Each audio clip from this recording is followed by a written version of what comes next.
রমজান মাসে সিয়াম সাধনা মুসলিম সম্প্রদায়ের ধর্মীয় বিধান।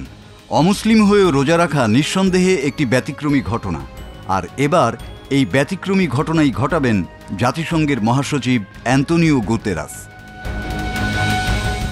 আগামী 13ই মার্চ ঢাকায় আসছেন জাতিসংঘের মহাসচিব অ্যান্তোনিও গুতেরাস।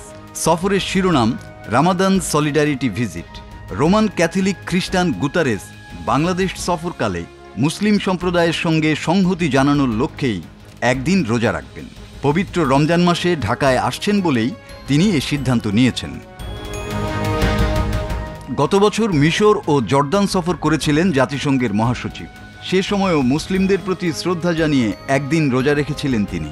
রোজার শুরুতেই বিশ্বজুড়ে মুসলমানদের উষ্ণ শুভেচ্ছা জানিয়েছেন জাতিসংঘের মহাসচিব। এক ভিডিও বার্তায় অ্যান্তোনিও গুতেরাস বলেন, বিশ্বজুড়ে মুসলমানরা পবিত্র রমজান মাস পালন শুরু করেছেন। এই উপলক্ষে তাদের প্রতি আমার উষ্ণ শুভেচ্ছা রইল। রমজান হল পরিবার ও সম্প্রদায়ের মধ্যে পুনরায় সম্পর্ক স্থাপনের একটি সুযোগ। উল্লেখ্য, অন্তর্বর্তী সরকারের প্রধান উপদেষ্টা ডক্টর মোহাম্মদ ইউনূসের আমন্ত্রণের পরিপ্রেক্ষিতে জাতিসংঘের মহাসচিব 4 দিনের এ সফরে আসছেন।